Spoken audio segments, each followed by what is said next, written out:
আমি ইউনিফর্ম পরে আসছি, আমি কাপুরুষ না। স্যার প্রবলেম হলো স্যার না না আগে বলি নাই, ফৌজ এভাবে কথা বলে না, সব ভুলে যাবে না। আমি ইউনিফর্ম পরে আসছি, আমার ইউনিফর্মের সম্মান আছে। আমি কাপুরুষ না। মরতে হলে এখানে মরবো, বাঁচতে হলে এখানে বাঁচবো। পরিষ্কার? তোমরা দয়া করে এমন কোনো কিছু করবা না, ভয় পায় স্যার শুয়ে পড়লাম গাড়ি চালায় দেন এই করে, এগুলো কেমন কথা? কোন কে আমি কি অফিসার, আমি তোমাকে কেন গাড়ি চালাবো? তোমার বাচ্চাটাকে গাড়ি নিচে নিয়ে যাচ্ছে, ভাই আমার বাচ্চা আসছে না, এটা কেমন কথা? এইসব করবা না খবরদার, ঠিক আছে? সুন্দরভাবে ব্যবহার করবে, সুন্দরভাবে কাজ করবে। নামগুলো বলবো, এগুলো হচ্ছে কি আপনাদের প্রতিনিধিত্ব করবে, ঠিক আছে? এখন আপনাদেরকে আগে বলতে হবে, নামগুলো বলবো, তারপর আমার রিকোয়ারমেন্ট থেকে আমি এটা বলবো, ঠিক আছে? স্যার মোহাম্মদ শাহেদুজ্জামান শাহেদ, কামরুজ্জামান, আমার দিকে না দেখে ওদেরকে দেখেন। পলাশ চৌধুরী স্যার আমি যাচ্ছি কর্পোরাল পলাশ চৌধুরী, ঠিক আছে? ঠিক আছে, পছন্দ না হলে বলবা স্যার না। আপনার নাম দিছে মুস্তাফিজ। ভাগ্নে, বিদেশে এই খাঁটি দেশি ঘিটাই নেই, ঘানি ভাঙা সরিষার তেল প্রশ্নই আসে না, দেশি মুরগির ঝোল, আহ, এই জন্যই তো দেশে এলাম। এই যাবো কিভাবে?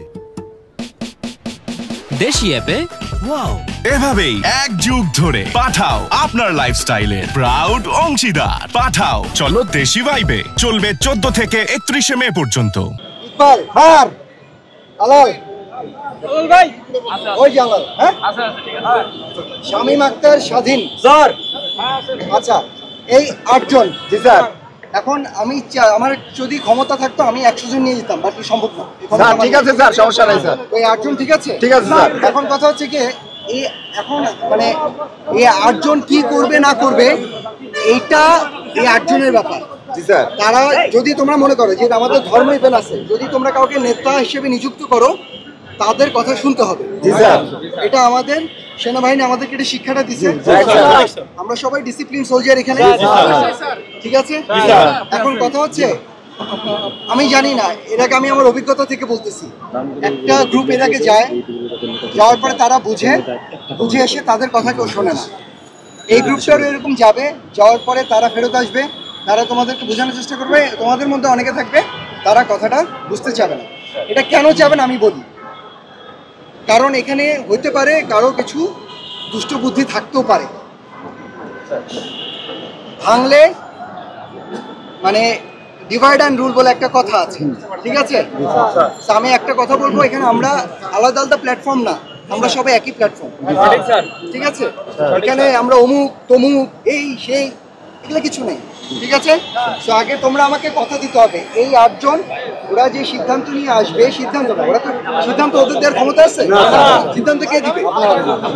আমাদের ঊর্ধ্বতন কর্মকর্তা ওনারা দিবে। এই 8 জন যারা আছে ওরা যে জিনিসটা বুঝে আসবে এটা তোমাদেরকে সুন্দর করে বুঝিয়ে বলবে, তারপর তোমরা ঠান্ডা মাথায় চিন্তা করবা, ঠিক আছে? কথা শোনার আগে চিৎকার করে আজে বাজে কথাবার্তা বলা যাবে না, বুঝতে পারছো? আমরা সবাই একটা সমাধানের জন্য এখানে আসছি, সমাধান না করার জন্য এখানে আসিনি। এখানে একটা মানুষ যদি আজে বাজে কথাবার্তা বলে সেটাই পরিবেশ নষ্ট করার জন্য যথেষ্ট। তুই একটা কথা বলি, আমি এখানে কথা বলতেছি, আমার পাশ দিয়ে যদি কেউ একটা টিটকারি দিয়ে যাও, আমার কি কথা বলার মানসিকতা থাকবে? আগে বলো, বাংলাদেশ সেনাবাহিনীর একজন ফিল্ড অফিসার হিসেবে ওই টিটকারি কি আমার শোনার কথা? এটা কি উচিত? আমার সম্মান রক্ষা করার দায়িত্ব কাদের? তোমাদের। তোমার সম্মান রক্ষা করার দায়িত্ব কার? আমার। সো এমন কোনো কাজ করো না যাতে আমরা একজনের সম্মানটা নষ্ট হয়। এখন পর্যন্ত যেদিন থেকে বলো এখন পর্যন্ত বাংলাদেশে আমি এমন কোনো কাজ করে নাই যাতে ইন্ডিভিজুয়াল সৈনিক ক্ষতিগ্রস্ত হয়। কারো কি গোপন কোনো তথ্য সব বলে দিছে? বাট তোমরা অনেক আজেবাজে কথাবার্তা বলছো না, তোমাদের সম্মান কিন্তু এখন পর্যন্ত রেখে দেওয়া হচ্ছে। দয়া করে ভাইয়া, তোমরা আমার ছোট ভাই, আমরা একসাথে চাকরি করছি, এমন কিছু করো না যেখানে আমাদের সম্মান হানি হয়, পারস্পরিক সম্মান হানি হয়, ঠিক আছে? এখানে সবাই এইখানে থাকবা, ডানে বামে যাবা না, কারণ আমরা একটা আসলে ওনারা আমাদেরকে অনেক হেল্প করতেছে।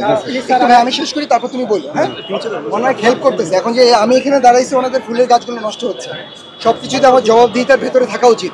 একটা মানুষ উপকার করতেছে, আমি যে অপকার করে যাই তাহলে কি অকৃতজ্ঞের কাজ হলো? তো আমি একটা অনুরোধ